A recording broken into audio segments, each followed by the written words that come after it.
Dios les bendiga a todos y a todas. Sean bienvenidos y bienvenidas a esta tercera sesión del curso Introducción al Nuevo Testamento.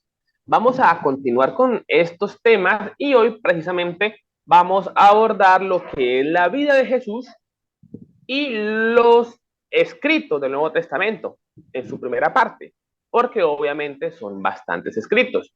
La intención no es abordarlos uno a uno, porque pues la intención es que esto es introductorio, pero sí que nos queden bases suficientes para entender, para disfrutar y entender un poco más cuando nos acerquemos al texto. Entonces, voy a compartir aquí con ustedes pantalla por unos momentos para que podamos pues seguir la lectura. De igual manera, recuerden que estos materiales están en la plataforma para que usted pueda posteriormente repasarlos también. Entonces, vamos a compartir. Aquí está. Entonces, introducción al Nuevo Testamento. Veamos. Recuerden que esta imagen es el Pantocrátor que hace referencia a Jesús. Muy interesante si usted, por ejemplo, en sus apuntes de clase también investiga qué significa esa imagen, ¿cierto? Porque aquí en estas clases yo no los trato a ustedes tanto como mis hermanos de fe, sino como mis estudiantes de teología. Y un estudiante de teología debe ser una persona que conozca, que sea culta en ocasión de las humanidades, de lo religioso. Por eso es que muchos temas que yo abordo, pues involucran de pronto temáticas de otras religiones, de la filosofía, de la historia, y no solamente la versión, digamos, de iglesia que uno escucharía, ¿cierto? Porque aquí este curso está diseñado para estudiantes de teología, es decir, para personas que quieren ir un poquito más allá. Y ese puede ser incluso un problema. ¿Por qué? Porque si usted no tiene como ese equilibrio y ese apoyo con la fe, puede de pronto desviarse un poquito, lo cual no es la intención, sino que usted sea parte pues de la academia. Entonces, cualquier inquietud, recuerden preguntarme cuando estén estudiando los contenidos o alguna duda que les surja. En este caso, yo coloco en la imagen del Pantocrátor porque es que resulta que la iconografía fue muy especial para la promulgación del Evangelio. Es decir, a través del arte se enseñaba. De hecho, nosotros lo hacemos, ¿cierto? El salón de escuela dominical, por ejemplo, de los niños pequeños, puede que tenga un señor barbado con muchos animales. ¿Quién será? ¿Qué será que queremos que el niño aprenda? ¿Quién es el señor? ¿Quién será? No, pues hablen. Jesús con su rebaño. ¿Quién? Jesús con su rebaño.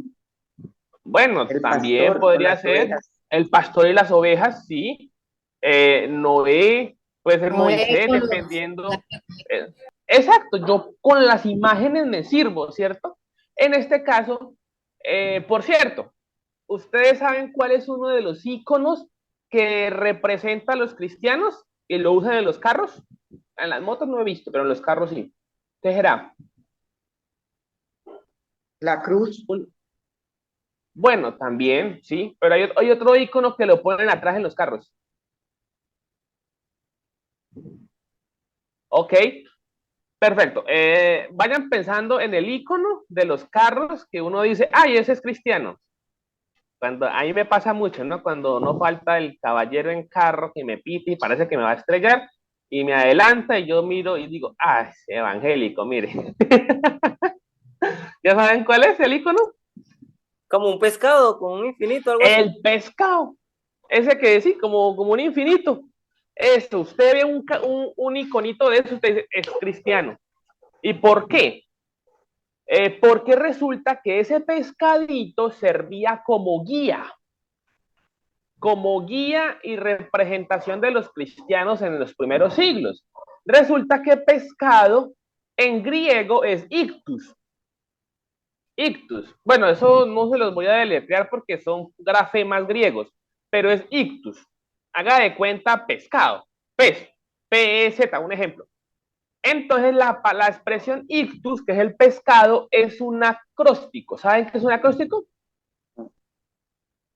Como cuando uno coloca una palabra y saca frases Las con esas iniciales Varias palabras. frases de letra, con Correcto, una con las letra. iniciales. Por ejemplo, uno Ajá. coloca mamá, mujer amable, maravillosa, agradable, un ejemplo, Amada. ¿cierto? Amada. Eso era el ictus. Ictus era es el nombre de pescado en griego.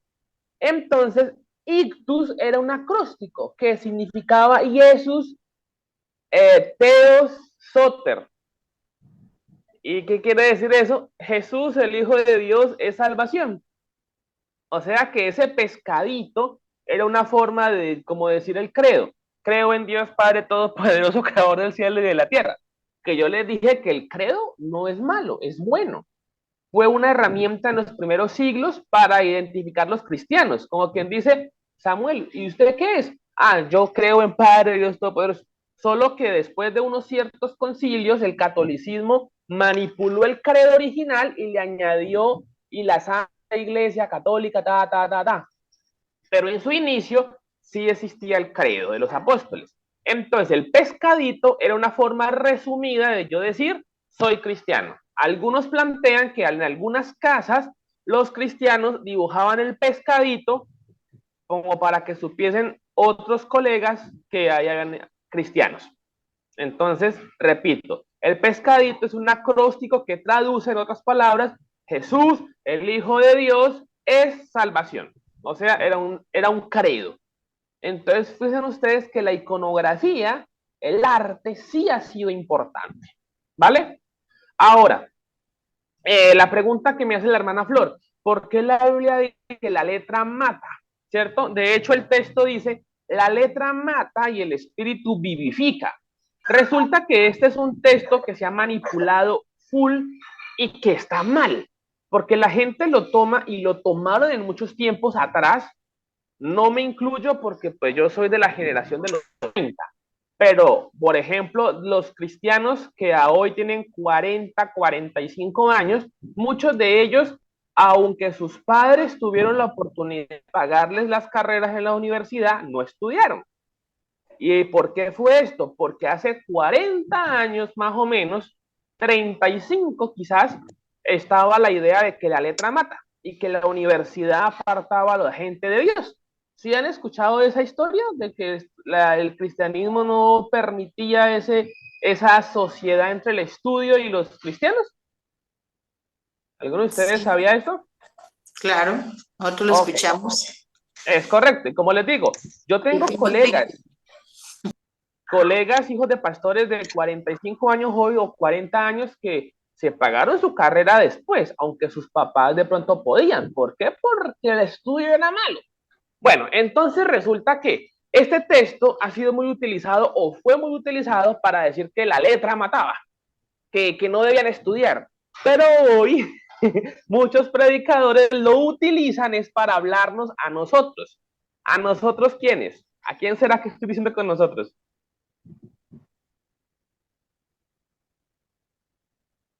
¿No le escucho, hermana Flor? A los teólogos prácticamente, o a los que se dedicaron a estudiar la Biblia con profundidad, A los viven teólogos. como, sí, ese es el tema como, no sé, como para... Es correcto. Entonces, no, cuando saben que hay teólogos, muchos dicen, es que la letra mata. Es que esos teólogos. Yo conozco casos, incluso hasta en las convocatorias nacionales uno escucha esas expresiones. Pero entonces vamos a aclarar. Cuando el apóstol dice, la letra mata, pero el espíritu vivifica, él tiene aquí en la mano, digámoslo así, la ley, y acá el amor de Cristo. Recuerden el mensaje de Jesús. Jesús, ¿qué hizo? Sanó en el día de reposo, ¿se acuerdan?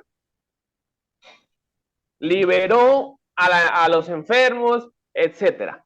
¿Por qué? Porque Jesús les dijo a sus discípulos, ¿quién es mayor? ¿El sábado, o sea, el día de reposo, o el dueño del día de reposo? ¿Se acuerdan de eso? Entonces, Jesús siempre puso por encima a la persona. En su momento, en el pasado, el día de reposo era un momento especial donde los judíos tenían libertad de entregar el día a Dios, descansar la tierra, ir al templo, etcétera, a la sinagoga posteriormente. Pero ese día de reposo se ha convertido en yo no hago nada hoy porque estoy para el Señor. ¿Alguien necesita un favor? No puedo porque estoy en el día del Señor. Había una necesidad humana, no puedo porque es el día del Señor.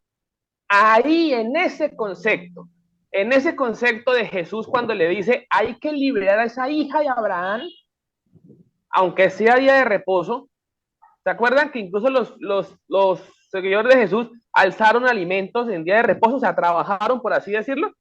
Entonces, Jesús lo que les dijo es, no importa, en el día de reposo hay que dignificar al dueño del día de reposo, o sea, a Dios. Hay que ayudar a la creación, o sea, a esos hijos de Abraham. Cuando Pablo dice la letra mata, se refiere a esa ley que muchos judíos cumplían, pero sin amor, a esa ley que los judíos ayunaban, a los fariseos, por ejemplo, ayunaban 2 días a la semana, daban diezmo de todo, pero no ayudaban a nadie. Una espiritualidad individual que los alejaba de la comunidad y por ende, ¿de quién los alejaba?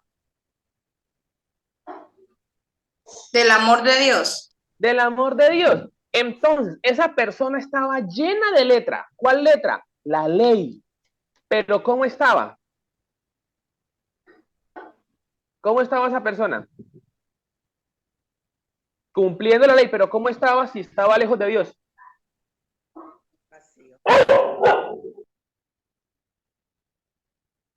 ¿Cómo estaba? Muerta. ¿Cómo estaban los fariseos? Muertos. ¿Cómo estaban los saduceos? Muertos. ¿Cómo les dijo Jesús? Ustedes son sepulcros blanqueados, ¿cierto? Entonces, ¿qué es la letra mata? Ese cumplimiento de la ley, ese cumplimiento de lo bíblico, abro comillas, que es para aparentar, para presumir, para hacer daño. Recuerden lo que dijo Isaías en el capítulo 58. El día del ayuno se había convertido en un día para presumir, para pelear, para hacer daño. Entonces, en ese contexto es que Pablo dice, la letra mata, porque esa ley mata, hace daño, porque él tiene en la mente, recuerden, la ley aquí en esta mano y el amor de Dios en esta otra. Entonces, ahí donde dice, el espíritu vivifica. ¿Cuál espíritu? El paracletos. ¿Qué es el paracletos? El consolador, el ayudador. Entonces, esa letra, ese cristianismo religioso mata. Si usted es tan buen cristiano que no le habla a nadie, tan buen cristiano que no se unta de nadie, tan buen cristiano que no demuestra amor ni solidaridad por nadie, usted está muerto. En cambio, si usted vive para Cristo y se llena de su espíritu, usted va a ser entonces una persona que ama a Dios y que está siendo vivificado, lo que le dice Jesús a Nicodemo en el Juan 3, que nace de nuevo. Eso es lo que está en la cabeza del apóstol cuando dice la letra mata. Israel estaba muerto, con ley y todo, pero muerto. Cambio con Jesús, estaban vivos. En ningún momento, fíjese usted que está hablando de los teólogos, no está hablando del que estudia, no, está hablando del que cumple la ley sin amor. Lo que también dijo Pablo en Corintios, se me fue, si yo hago todo esto y no tengo amor, nada soy. Hermana Flor. 1 Corintios 3. O sea que esa actitud de los fariseos, o sea, de no ver la necesidad del prójimo, sino erradicarse y esconderse como en el día religioso, ¿A eso es lo que comúnmente se le puede llamar fanatismo o legalismo? ¿O no? ¿O no? Correcto, eso es. Y a veces nosotros como cristianos caemos en eso. Entonces somos cristianos tan santos que estamos muertos. ¿Por qué? Porque nos hemos encerrado en nosotros mismos y nuestro vecino que se muera. Porque yo sí soy limpio, yo sí soy para el Señor. Eso es lo que está en la cabeza del apóstol. Hermana Sandra, hermana María, hermano Samuel, ¿alguna inquietud o quedó claro esa parte? Que es muy importante que ustedes la tengan clara. Señor, claro. Está bien. Entonces, cuando les digan a ustedes, no, es que no estudien porque les muere la fe, no. Se muere la ignorancia, pero la fe antes se fortalece y entre más conocimiento haya, uno más ama a Dios. De hecho, fíjese usted que la fe que no se entiende, que la doctrina que no se entiende es fácilmente confundida, pero la doctrina que se entiende no es confundida. Les hago la explicación. Ustedes alguna vez, mejor dicho, entre las muchas personas que se convierten, ustedes conocen a testigos de Jehová en cantidad, de pronto uno o dos, no hay lío. A varios, a muchos que usted diga, uy, se han vuelto de su idea, o pocos, o ninguno.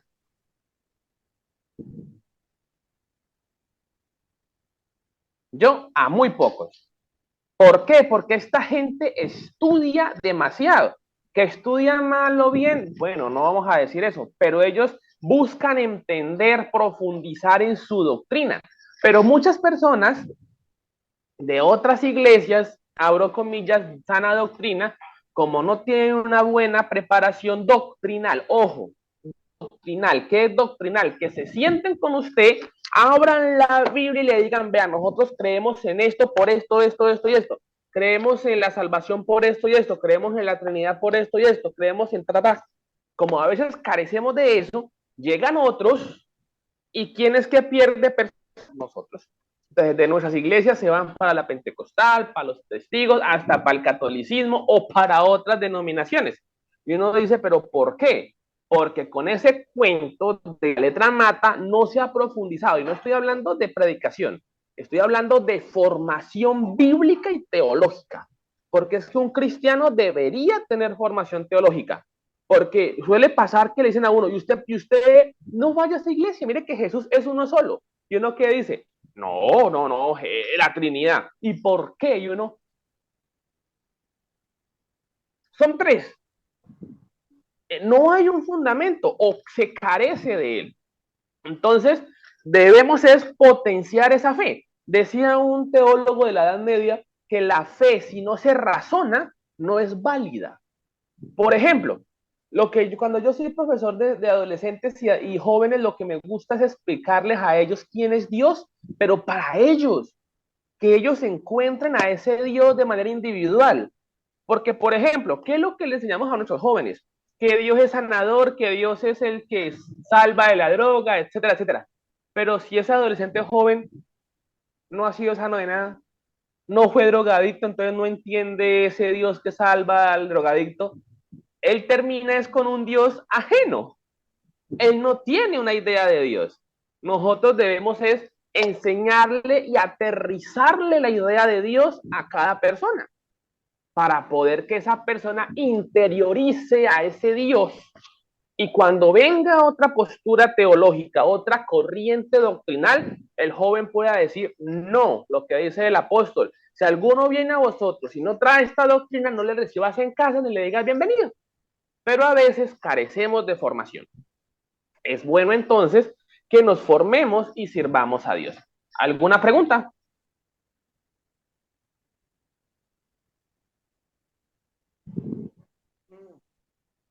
¿Usted tiene el video de ese seminario, de ese estudio para los jóvenes? ¿Señora? Lo tiene ahí en YouTube, porque yo estuve mirando algunos, pero ese que acaba de decir, ¿lo tiene allí? No, no, señora, es que eso fue un proyecto por allá en 2009, 10, 11, que fui líder de adolescentes en Cali, que trabajé con ellos bastante el tema. Es que es cuando uno, por eso es que yo les decía a ustedes en otros momentos, que cuando uno es profesor de escuela dominical, de adolescentes, de jóvenes, uno tiene que pensarse muy bien cómo va a presentar a Dios a ellos. Incluso, fíjense en ustedes que hay que tener tanta prudencia, porque hoy por hoy tenemos niños abandonados, adolescentes con traumas, digámoslo así. Y llegamos nosotros a decirles que Dios es nuestro Padre. Ese joven, ese adolescente, ¿cómo asocia al padre? El que lo abandonó, el que le pegaba a la mamá. Y pues desde ese momento ya hay un rechazo con la idea de Dios. Por eso es que es tan bonito trabajar con jóvenes y adolescentes, pero conociéndolos a ellos, para poder que podamos tener como esa cercanía y esa pertinencia. Sin embargo, pues si en algún momento van a trabajar algún tema y me quieren pues preguntar algo, con mucho gusto lo podemos trabajar. Bueno, sobre el tema de la letra mata, ¿está claro? Amén, sí. Entonces se refería a la ley farisaica. Sin amor, a la ley sin amor, a la apariencia, al protocolo, a la religiosidad, a la apariencia. De hecho, fíjense ustedes que el mismo Jesús manda que escudriñen. Él no dice, lean la Biblia, escudriñen, indaguen, profundicen. Entonces, por favor, tengamos eso. Bueno, sigamos la pantalla, por favor. En el Nuevo Testamento es evidente reconocer que el personaje principal, ¿quién es?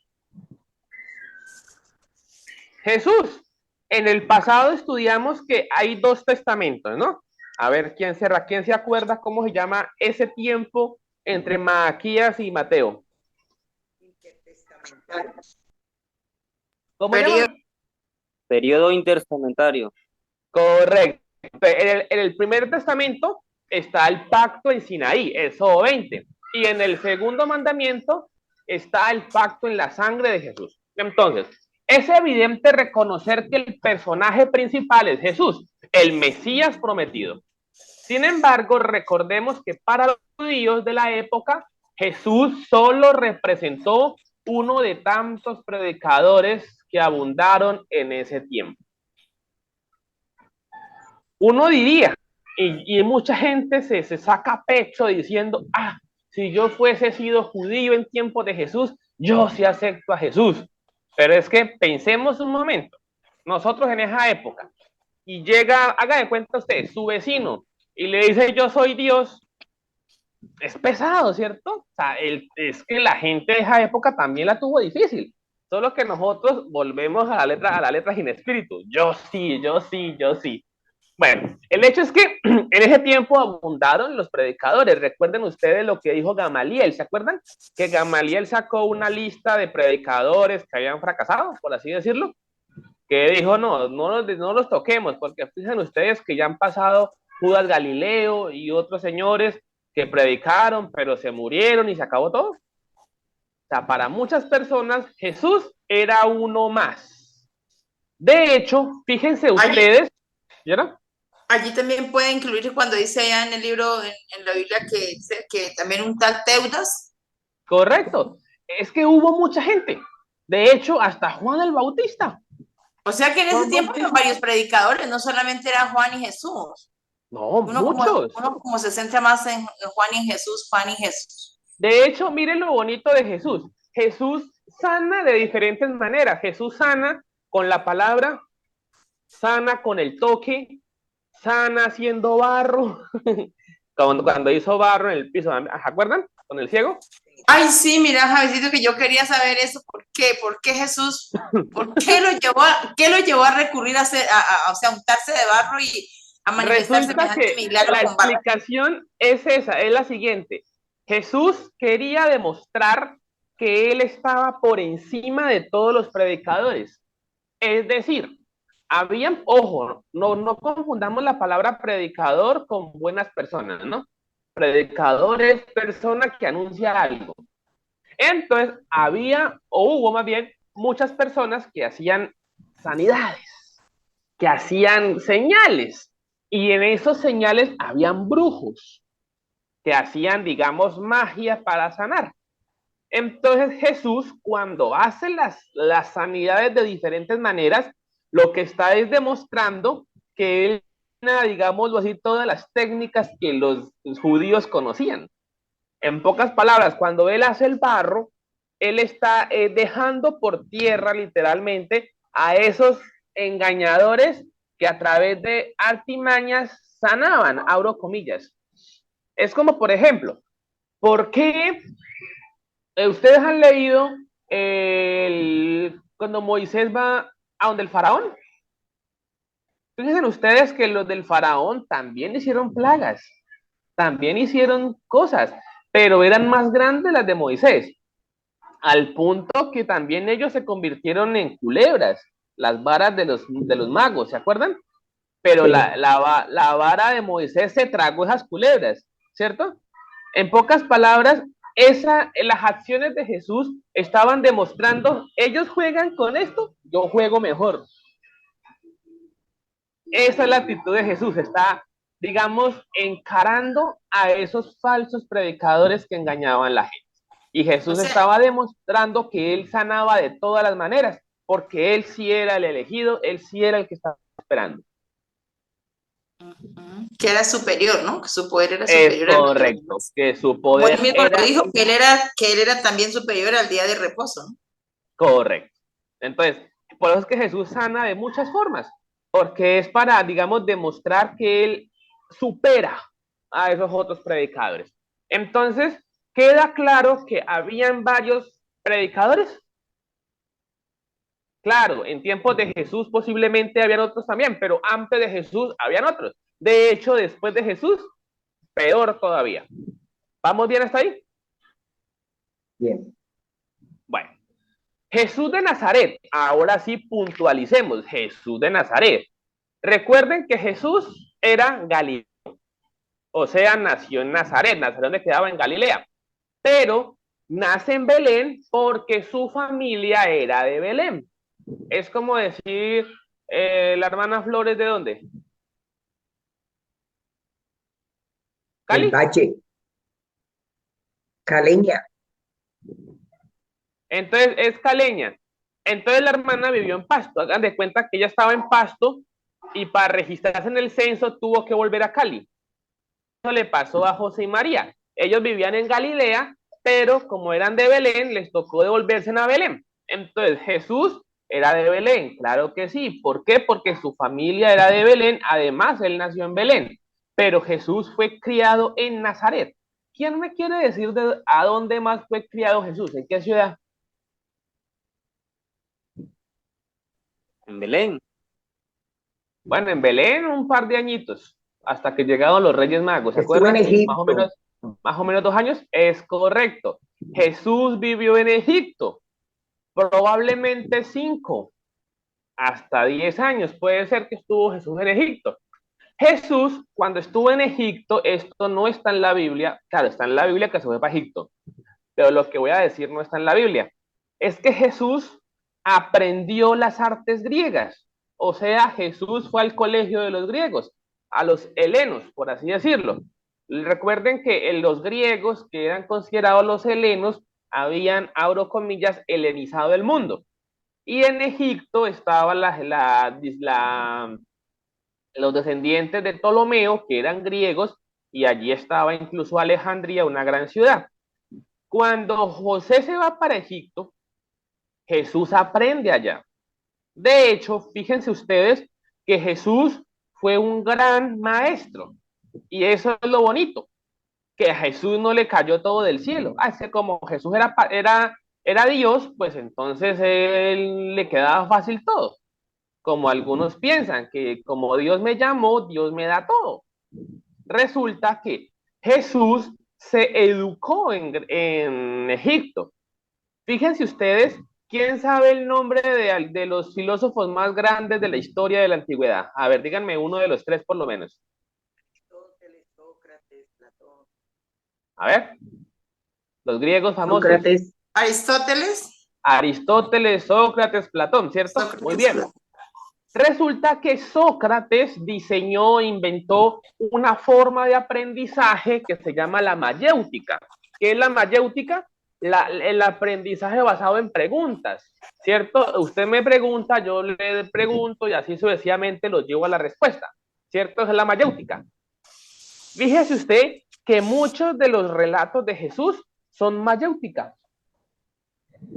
¿Quién dice la gente que soy yo? ¿Y ustedes qué dicen que soy yo? Ajá. Eso es mayéutica. ¿Por qué Jesús utiliza una herramienta pedagógica de los griegos? Porque era Dios y lo sabía todo. No, él aprendió. Resulta que el método de parábolas no era un método de Jesús. Es decir, las parábolas no era un método. Un momentico. Entonces, las parábolas no era un método propio de Jesús, como quien dice, Jesús se inventó el método de parábolas. No, el método de parábolas era un método que utilizaban todos los maestros. ¿Qué son las parábolas? La forma de enseñar a través de ciertas figuras literarias. El amor es como cuando un palo le dice a otro palo, hey, yo por ti dejaría mis espinas para que vivamos juntos. Ese método era el método de parábolas. Jesús no lo inventa.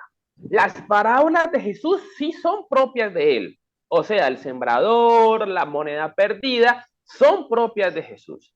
Pero el método no. Haga de cuenta usted que, no sé, la hermana Mari es cantante de boleros, un ejemplo, y canta unas canciones bien bonitas de boleros. El género de boleros no lo inventó la hermana Mari, pero las canciones sí. ¿Me entienden? Entonces, Jesús no inventa el método de parábolas, pero las parábolas que dijo sí eran de su autoría. ¿Está claro eso? La pregunta es, ¿dónde aprendió Jesús? Pues recuerden que él estuvo en Grecia. Pues en Grecia no, en Egipto, que estaba dominado por los griegos, por el pensamiento griego. Entonces, ¿Jesús estudió? Claro que estudió. Claro que aprendió.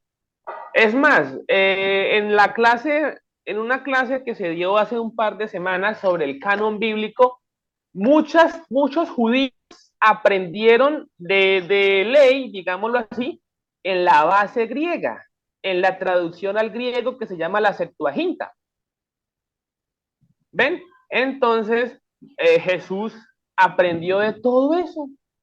Entonces, tengamos muy presentes, por favor, que Jesús sí se educó, que tenía una mente prodigiosa por ser Dios, claro, yo no dudo de eso, pero Jesús sí algo nos ha enseñado es a no hacer trampa.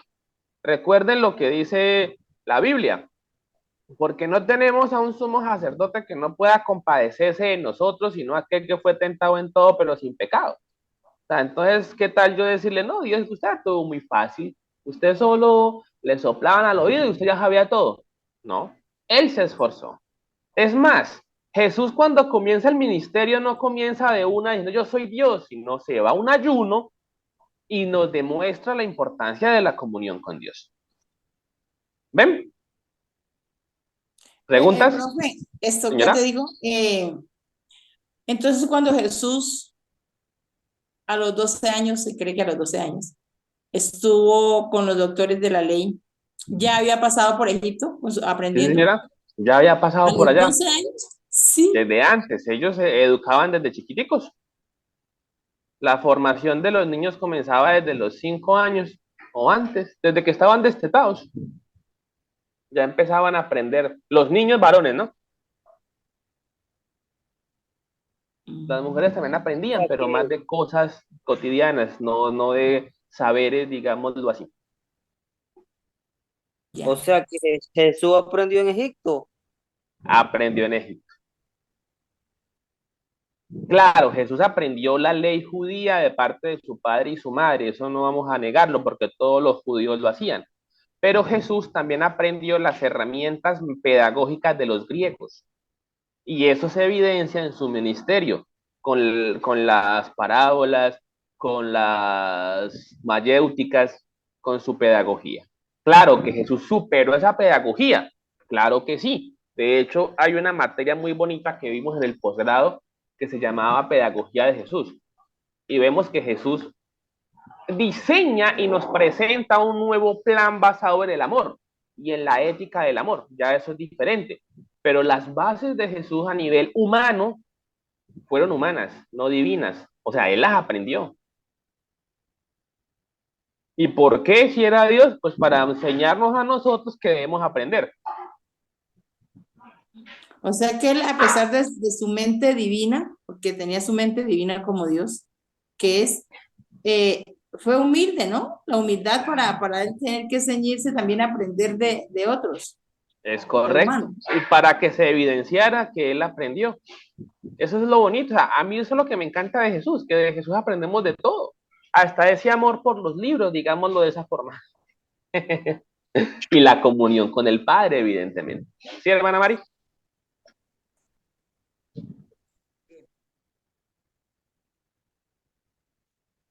Bueno, entonces sigamos. Jesús de Nazaret fue un predicador que cambió su mensaje. En lugar de hablar de una emancipación política, que eso era lo que estaban todos, ¿se acuerdan? Un Mesías que liberara al pueblo de los romanos, o sea, eso es la emancipación política. Él habló de una libertad espiritual basada en la ética del amor. Eso es lo bonito de Jesús, que su mensaje fue basado en la ética del amor. De hecho, hay un escritor que se llama José María Castillo, y en La ética de Jesús, que es un libro de él concluye diciendo, Jesús era tan bueno, que por eso lo mataron. Porque Jesús nos enseñó otro camino, no el camino de la rebelión política, no el camino de la revolución política, no el camino de la guerra, del ojo por ojo, sino del amor. Por eso el texto nos habla de que el Espíritu vivifica, porque Jesús nos habló de esa ética del amor, de esa nueva forma de vivir. Los que estuvieron en el Congreso, recuerden lo que nos hablaba el profesor, que era la ética, esas reglas que se construyen para que uno las siga. Jesús propuso esa regla del amor. Si alguien quiere, ¿cómo es que le dijo? Bueno, quiere algo de ti, dale también la capa. O sea, sean generosos, sean amables, generosos. Dice la Biblia, si tu enemigo tiene hambre, ojo, enemigo tiene hambre. O sea, Jesús cambió toda la mentalidad judía de que no, de que yo ayudo a mis colegas. Jesús tumba toda esa estructura de egoísmo. Porque habían egoístas, no solamente con los extranjeros, sino entre ellos mismos.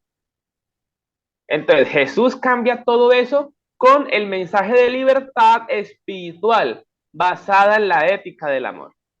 Ese libro es muy genial. Bueno, avancen. Hablemos de Jesús. Hago una aclaración, señora. ¿Sí, hermana Mari? Una parte dijo, bueno, Alejandro Magno, Julio César, hemos conquistado reinos e imperios, pero a costa de sangre, a costa de muerte. Él pudo reconocer al final de sus días, cuando ya estaba recluido en un monasterio, de que Jesús había conquistado el reino de los cielos acá en la tierra, había formado un imperio mayor que el de ellos, sin derramar una gota de sangre de los demás, sino a costa del amor. Es correcto, es que el mensaje de Jesús fue transformador, y tan transformador que sigue transformando. Y eso es lo bonito, que no muere. Eso es lo que en teología se va a llamar querigma. Con K, querigma. ¿Qué es querigma? Esa enseñanza que no muere. Esa enseñanza que no pasa de moda. Ese mensaje de Jesús. Eso es querigma. Ahora, hablemos de Jesús, pero cuidado por favor, porque no vamos a hablar de Jesús en su totalidad, porque evidentemente este curso es del Nuevo Testamento. pero de todo el Nuevo Testamento, no de Jesús solamente, ¿cierto? Hay un curso de Jesús, se llama Cristología, ustedes lo pueden matricular, en fin. Bueno, entonces, hablemos un poquito de Jesús. El estudio de Jesús podemos dividirlo en dos categorías: vida de Jesús y obra de Cristo. Vida de Jesús, obra de Cristo. ¿Qué creen que hace la diferencia de eso? Quiero escucharlos. Bueno, Samuel, ¿qué diferencia habrá entre vida de Jesús y obra de Cristo? Escucho. Que la vida fue como algo más al nivel humano. A la obra de Cristo se presentó más como ya, digamos que con el poder de Dios. ¿Sí? Es correcto, eso es. Entonces, la primera, o sea, vida de Jesús, está enfocada en quién fue Jesús. O sea, ¿quién fue? Ah, dice Mateo, hijo de José, hijo de tal, hijo de tal, hijo de tal, hijo de tal, hijo de David. ¿Quién fue Jesús? El carpintero. Recuerden, clase media, su profesión, ¿cierto? ¿Quién fue Jesús? El hijo de María. ¿Quién fue Jesús? El hermano de los hermanos que narra la Biblia. ¿Quién fue Jesús? El predicador de Galilea. ¿Quién fue Jesús? Aquel buena gente, ¿cierto? Ahora, obra de Cristo. La segunda está enfocada en la pregunta, ¿qué hizo Cristo? Y ahora sí, ¿qué hizo Cristo? Hizo milagros, hizo señales, y lo más importante, ¿qué hizo Jesús? A ver. Salvación.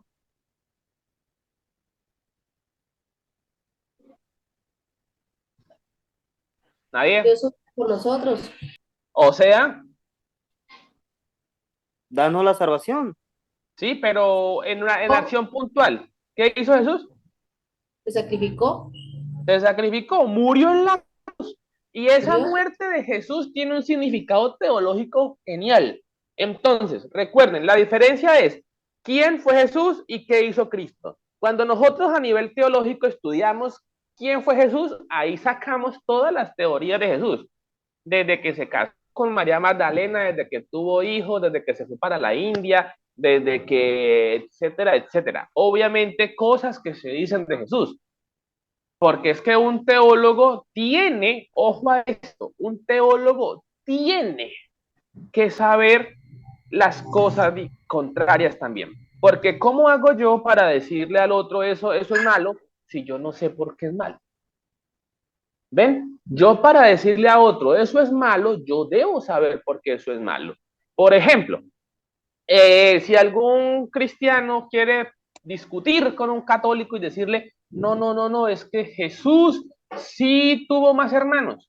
Y el católico le va a decir, pero no, él no tuvo hermanos porque los hermanos que tuvo eran hijos de José, no hijos de María. Y usted no sabe eso. Usted de una se frena porque usted no sabe cómo así eso. En cambio, si usted estudia la vida de Jesús, si usted ha leído el libro de María, el Evangelio de María, y ha investigado, usted se dará cuenta que el Evangelio de María habla de que José tenía más hijos y que José era un viudo ya señor y que él básicamente adopta o protege a María. O sea, toda esa teoría que existe alrededor de eso, usted le va a decir, no, porque yo me baso en la Biblia, en los libros canónicos. Lo que usted me está diciendo está en los evangelios apócrifos, más exactamente en el Evangelio de María. Y tenga en cuenta que los evangelios apócrifos no son inspirados. Y usted allí ya va a tener un punto a favor en su debate. Pero si no sabemos, vamos a empezar a discutir a fuerza de pulmón. ¿Qué quiere decir eso? La Biblia dice, es que a usted le falta creer. Pero por eso les digo, el teólogo tiene que saber las otras posturas para poder decirles, existe esta y esta, pero son equivocadas. Lo que la Biblia dice es esto. ¿Ven? Pero a veces nosotros le tenemos miedo a saber las otras, porque no falta que se confunda, ¿no? Pero la idea del teólogo es que las conozca para poder que pueda escoger. Ejemplo, ¿usted sabe en qué se basa la religión de los musulmanes? ¿Usted sabe en qué se basan los budistas? Si no sabe, entonces, ¿cómo hace para ser cristiano? Otra pregunta, ¿usted sabe en qué creen los de la Pentecostal Unida de Colombia? ¿Usted sabe en qué cree? Hablemos de Cúcuta. ¿Qué doctrina tiene la iglesia de los Pinos? Hablemos de Pasto. ¿Qué doctrina tiene la iglesia de Salén? ¿Saben eso? O si les preguntan por qué son del movimiento, no saben. ¿Por qué usted es del movimiento y no de la otra? ¿Sabemos responder? Nosotros tenemos que tener argumentos sólidos, porque es que si no sabemos por qué estamos aquí, mañana no vamos a estar aquí. Y es lo que le ha pasado a muchas de nuestras personas en nuestras iglesias, que hoy están aquí y mañana quién sabe. Señora.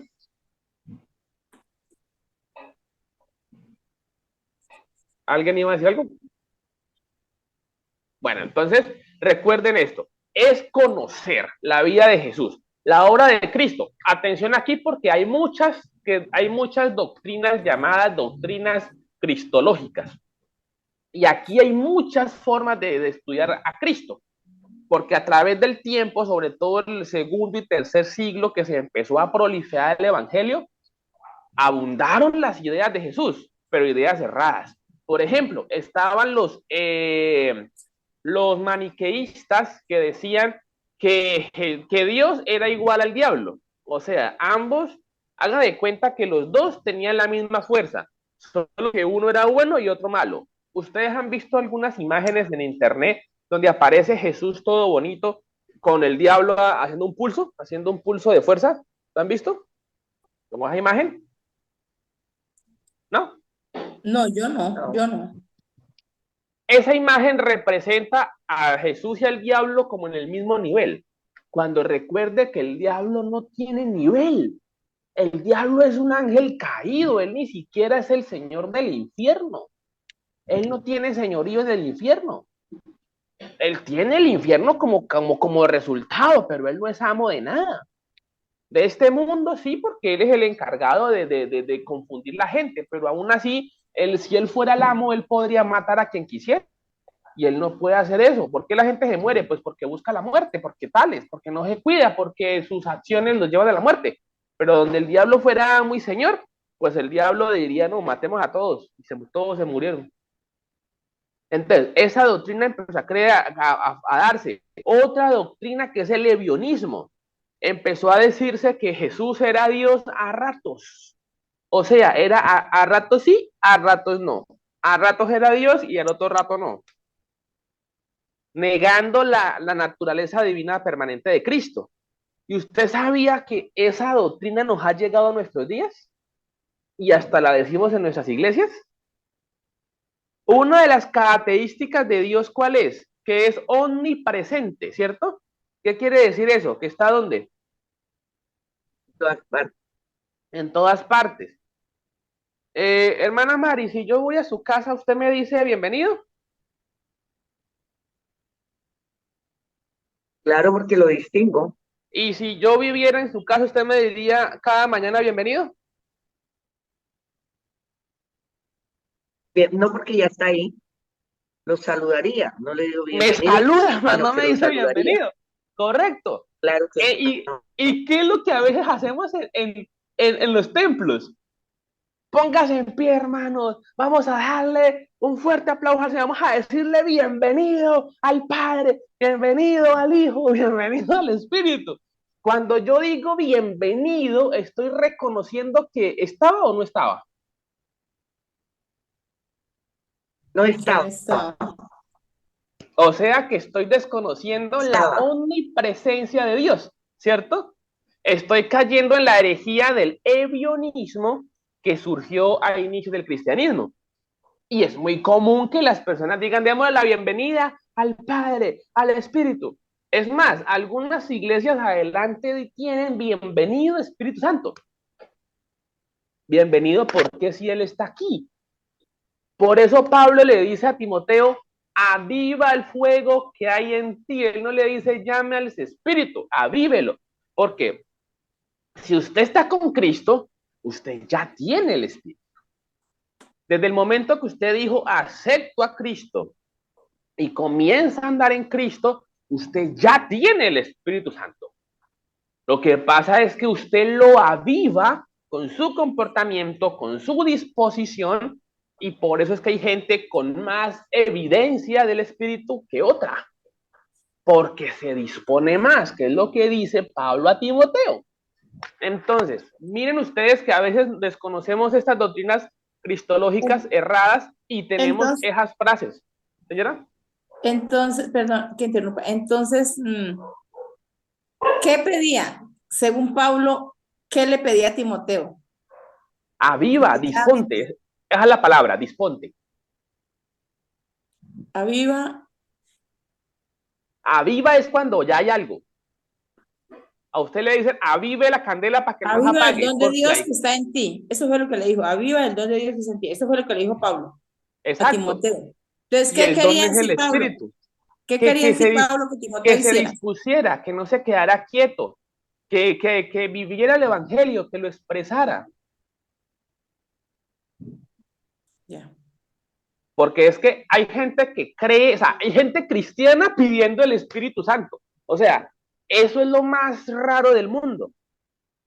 ¿Cómo es posible que usted siendo cristiano pida por el Espíritu? Entonces, ¿usted qué espíritu tiene?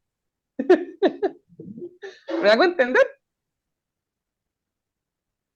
Nosotros lo que podemos pedir a través de la disposición. ¿Qué pasó? ¿Hola? Repita ese pedacito. Ok, repito. Que hay cristianos, ¿ya me escuchan? Sí. Que hay Señor. cristianos que oran pidiendo al Espíritu Santo. La pregunta es, ¿no lo tienen? ¿Acaso entonces recuerden que nosotros somos vasijas? O estamos llenos de Dios o estamos llenos del diablo, ¿cierto? Entonces, lo que tenemos que hacer es avivar ese fuego que está en nosotros. Porque de lo contrario, entonces, usted no es cristiano. Lo que pasa es que la gente confunde los dones del Espíritu con tener el Espíritu. Todos los cristianos tenemos al Espíritu. Lo que pasa es que hay cristianos que por su disposición, por su entrega, ese Espíritu Santo se manifiesta en gran manera a través de dones. Pero todo cristiano, desde que sea cristiano, tiene el Espíritu. Porque o tenemos al Espíritu o tenemos ¿a quién? ¿A quién? Díganlo sin miedo. ¿Al diablo? ¡Al diablo! Entonces, si ustedes se ponen a decir, Señor, dame de tu espíritu, entonces, ¿usted a quién tiene? Pregunto yo. ¿A usted cristiano y cristiano a quién tiene? Entonces es una mala fórmula de hacer la oración, ¿no? Claro, es una mala forma. Lo que nosotros podemos pedir son los dones del Espíritu. Podemos pedir que nos ayude a que nuestra disposición avive. Porque la hermana Sandra es más especial que yo. No. Pero si ella se dispone más, pues va a alcanzar más. Si yo me dispongo más, pues voy a alcanzar más. Y eso no depende de qué tan lleno esté yo del Señor, sino qué tan dispuesto estoy yo. ¿Cómo se dispone uno? ¿Cómo hace uno? ¿Perdón?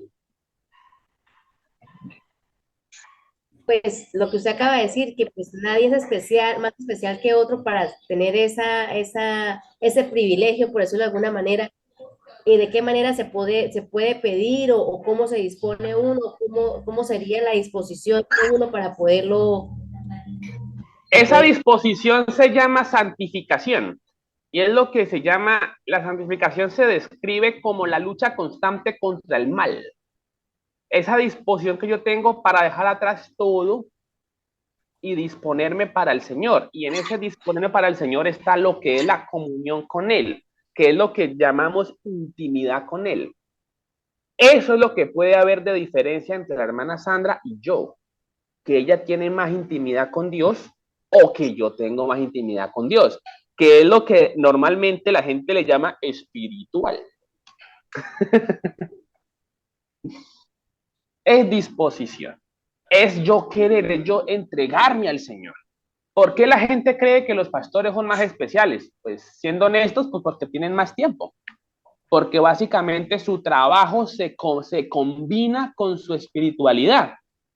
Entonces, ese trabajo es su espiritualidad. Entonces, un pastor sí o sí tendría que estar, mejor dicho, con ese espíritu a más no dar, porque se le combinan dos cosas, su profesión, su trabajo con su espiritualidad. En cambio, las demás personas que también tienen su espiritualidad, pero tienen su otro empleo, ya la tienen un poquitín más difícil, no imposible, pero un poquitín más difícil, ¿cierto? Porque tienen que disponer 8 o 10 horas en otras actividades, aunque recuerde lo que yo les dije en algún momento. Yo predico, yo estoy con Dios aún cuando yo no estoy. Ejemplo, yo le decía a mi esposa en algún momento, van a haber domingos en que yo voy a querer estar contigo en otro lugar, no en la iglesia.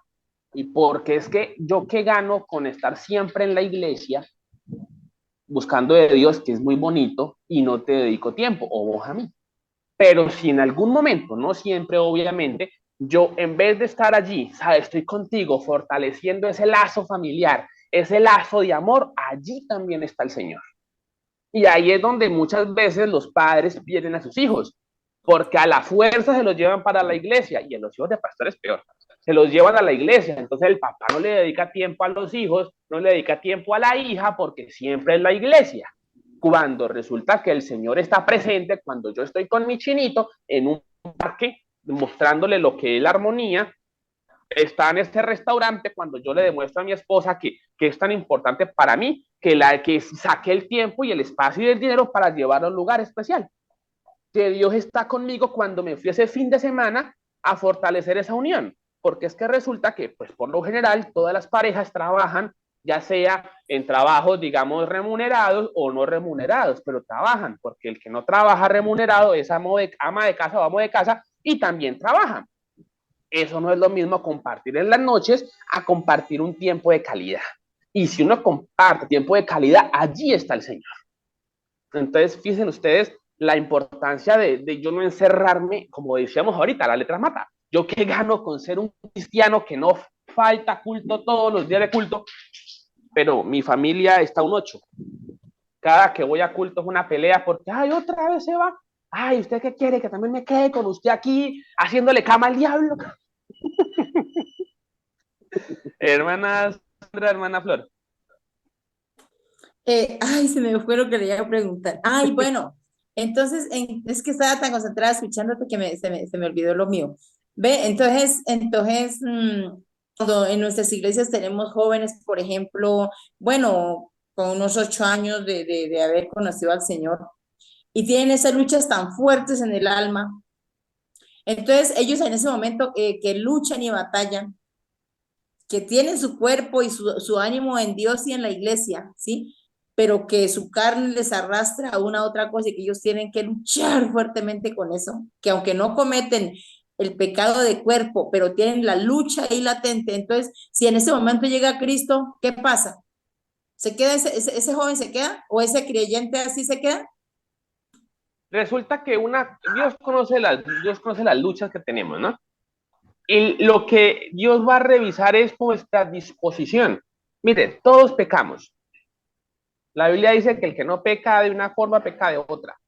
El Señor será juez justo, pero esas luchas tenemos que reconocerlas y en vez de atacar al creyente, es generar programas para que ese joven esté ocupado. Por ejemplo, el joven, si está ocupado en su profesión, en su proyecto de vida, va a saber, digamos, cuadrar su tiempo para construir su futuro.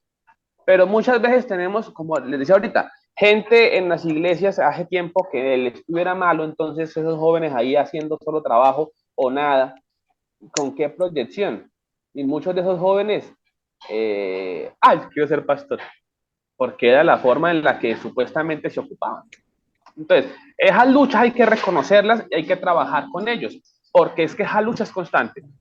Por eso es que la santificación es la lucha constante del cristiano contra el mal. El Señor será juez justo, pero nosotros no debemos estar condenando a esos jóvenes, sino proponiéndoles alternativas para que ellos en toda su manera de vivir puedan sentirse apoyados y no acusados, que es lo que a veces Bueno, se no vuelve nos tan vamos a los maluco jóvenes, eso. no vamos a los jóvenes. Vamos, por ejemplo, a un creyente adulto que tenga problemas sexuales porque su esposa se fue y lo dejó, ¿cierto? Y él no quiere contaminarse, él no quiere buscar a otra persona, él quiere estar allí, pagando un precio, pero siente el apetito carnal, Hmm. porque es que eso Ay, se mira mucho. hermana, ¿Qué hace uno allí con allí, eso? O sea, allí, tenaz. deme un momentico, es complicadito ese tema, un momentico, acá, miro acá algo, un momentico. Porque es que, bueno, que no sea buena esta persona, que sea cualquiera de nosotros cuatro. Entonces, recordemos que nosotros tenemos que ponernos, digámoslo así, en comprensión con estas personas, adolescentes, jóvenes, y enseñarles para que entiendan. Ponernos de acuerdo. Por ejemplo, en algún momento alguien me preguntaba por los hijos adolescentes. Yo decía, no, pues no los obliguemos a ir a culto. Más bien, invitémoslos no solo a culto, sino a otros eventos, porque a veces solo les llevamos a culto. Inventémonos paseos, salidas, cosas que a ellos les interesen, para que cuando nosotros los llevemos a culto, ellos también vayan de buena manera. ¿Ven? Entonces, el estudio de ambas categorías es denominado como cristología. Lo que yo les dije hace un momento, no vamos a hablar mucho de Cristo porque pues eso es una materia por aparte. Pero por lo menos ya nos queda claro que cuando estudiamos cristología está vida de Jesús y obra de Cristo. Por eso la palabra Jesucristo. O sea, el Jesús humano y el Cristo de la fe. ¿Se habían puesto a pensar eso? ¿Qué es Jesucristo? Es la unión de Jesús hombre y el Cristo de la fe. Jesucristo. Hay un tipo como de teología. Bueno, avanzamos. ¿Cómo, cómo qué? ¿Cómo fueron conocidos los seguidores de Jesús? En las sesiones anteriores hablábamos de que habían unos grupos políticos y religiosos en tiempos de Jesús. A ver, todos digamos uno por lo menos. Ana Flor, un grupo religioso o político. Los saduceos.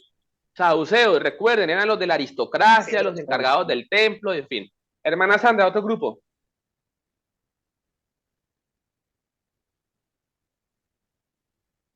Mientras se acuerda, hermana Mari.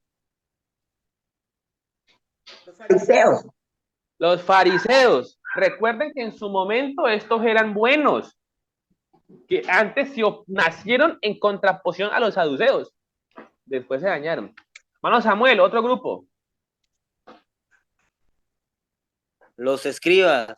Los escribas, los encargados de enseñar en las sinagogas, pero también ese trabajo tan hermoso de transcribir los rollos. Hermana Claudia. ¿Los siervos van ahí? ¿Los quién? Siervos.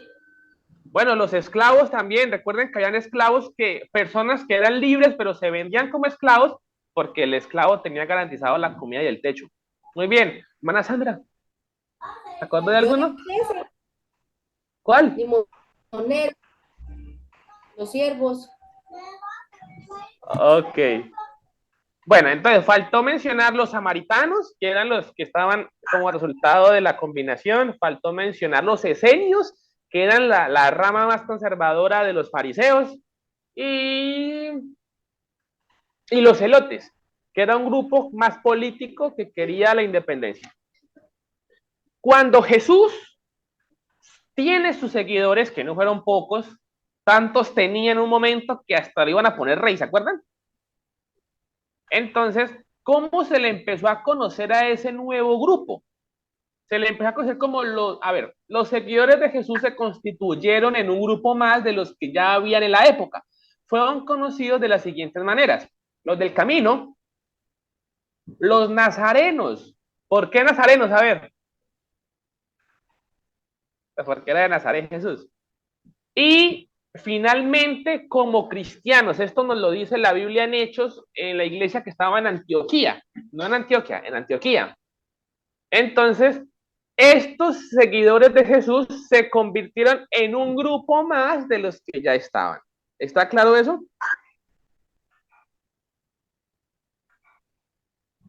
¿Se entendió? Sí. Sí, señor.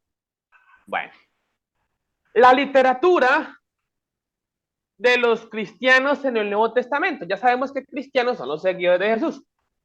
La obra del nuevo pacto, o sea, la muerte de Jesús, realizada por el Mesías esperado, fue puesta por escrito en diferentes libros. ¿Cuántos libros canónicos?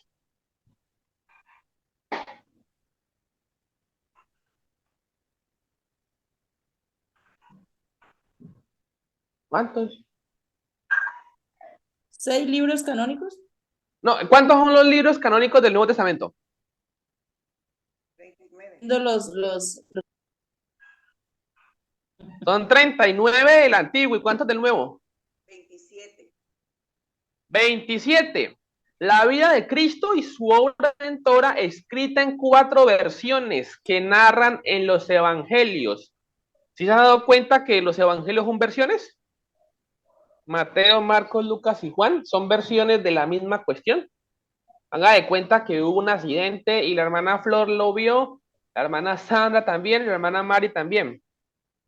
Posiblemente la hermana Flor diga, no, ese muchacho se cayó y se raspó las rodillas. Eso es lo que ella va a destacar. La hermana Sandra puede que diga, no, si esa moto no se le partió adelante, qué pecado, todo compara otra. Y la hermana Mari dice, no, si el muchacho venía con una canasta de huevos que todos se partieron. El mismo accidente, pero cada una enfoca algo diferente. Esos son los evangelios. Asimismo, las cartas y epístolas de algunos apóstoles. No obstante, no debemos desconocer que en ese tiempo circularon literatura considerada apócrifa. ¿Qué es apócrifa? Literatura netamente diferente. Por ejemplo, en el siglo II y siglo III surgieron muchos libros de la infancia de Jesús. Por ejemplo, el Evangelio de Jesús, de Tomás de Dimo, etc. ¿Y saben cómo pintaban a Jesús? Como un muchachito super que hacía daño. Por ejemplo, hay un evangelio apócrifo que dice que Jesús, al que le caía mal, lo mataba. Que Jesús hacía muñequitos, pajaritos con barro y los soplaba y se iban volando.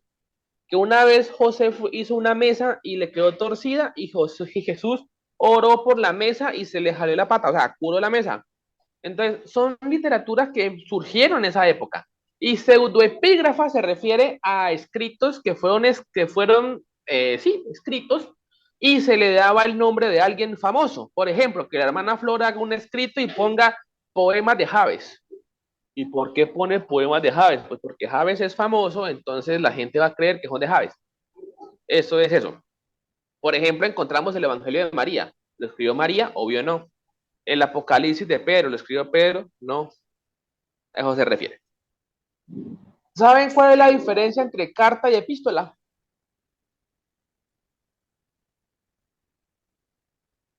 Ay, que las La, cartas eran dirigidas o a un pueblo o a una persona ¿Y la epístola? y las epístolas, pues, es lo que cada persona, de acuerdo a su vivencia, enseña. La primera le quedó buena. Resulta que las cartas son personales. Haga de cuenta, carta del apóstol Javes a la hermana Flor. Segunda carta del apóstol Javes para la hermana Mari. Eso es una carta. Pero la hermana Sandra, ¿de dónde es? Ciudad. Cúcuta. Entonces, ¿qué es una epístola? Primera epístola del apóstol Javes a los cucuteños. Segunda epístola del apóstol Javes a los venezolanos. Eso es una diferencia. Entonces, la carta es personal. A Flor, a Sandra, Mari, Samuel, Claudia. La epístola es general. Por ejemplo, ¿qué significa los corintios? Pues el gentilicio de Corinto. Los gálatas, gentilicio de Galacia. Colosenses, gentilicio de Colosas. Y así sucesivamente. ¿Estamos? Profe, Pero mira que estuve notando en la Biblia que todos dicen epístola, epístola de Pedro, epístola de Juan, epístola de...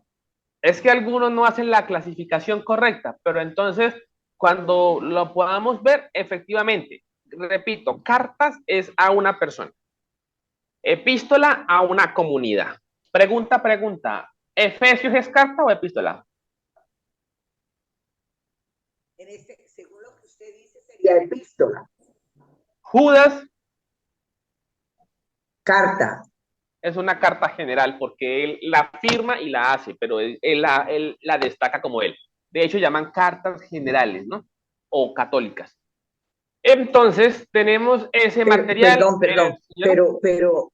Pero allí habla de cartas paulinas, o sea, las que escribió Pablo a los romanos, a los filipenses, colosenses, son cartas, están escritas como cartas, ¿no? Pero está mal, porque son epístolas y cartas. De hecho, hay una subdivisión en teología que se llama cartas pastorales, que son las cartas a Timoteo, Tito y Filemón. Y las otras... Eso le iba a decir, que entonces para Filemón, para Timoteo, la son clasificación teológica es cartas pastorales.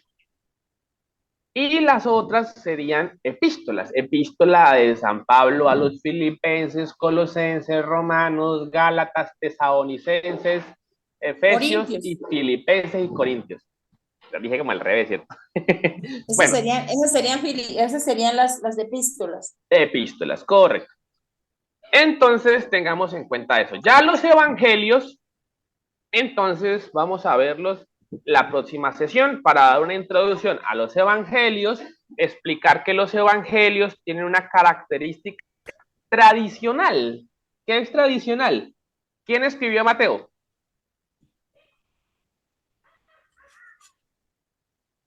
¿Quién? Evangelio de Mateo, pues debe ser Mateo, o según Marcos, lo que vio Mateo. Marcos. Lucas. Juan. Eso es la tradición, lo que normalmente sabemos y no está mal. Pero la próxima clase vamos a explicar alternativas que existen para los autores. Quién los pudo haber escrito y en qué comunidad y la razón del porqué. Y vamos a explicar la diferencia que existe entre evangelio canónico y evangelio sinóptico. Los evangelios canónicos son 4, Mateo, Marcos, Lucas y Juan. ¿Qué son canónicos? Que no son apócrifos, porque apócrifos está el evangelio de María, el evangelio de Pedro, el evangelio de Tomás Dídimo, el evangelio de etcétera, etcétera. Canónicos que están en el canon. Pero de esos 4 hay 3 sinópticos, que son Mateo, Marcos y Lucas. Esos evangelios sinópticos quiere decir que hay como una similitud entre ellos. Tanto así que fíjense ustedes que Marcos tiene, ¿saben cuántos versículos tiene Marcos? Tiene 661 versículos, de los cuales 606 comparte con Mateo, 320 los comparte con Lucas y 31 son solo de Marcos. O sea, eso es lo que decía, sinóptico es que comparte contenido. En el caso de Mateo, Mateo tiene 1068 versículos y comparte 651 con Marcos, 250 en Lucas y 300 en Mateo. Mientras que Lucas tiene 1149, esto va a estar en diapositivas, tranquilos y tranquilas, y 320 de esos 1149 se incluyen en Marcos, 250 en Mateo y 580 en Lucas. Eso es lo que llama sinópticos. Haga de cuenta usted que, pongámoslo en practicidad, todos los evangelios sinópticos hablan de la muerte de Jesús, ¿cierto?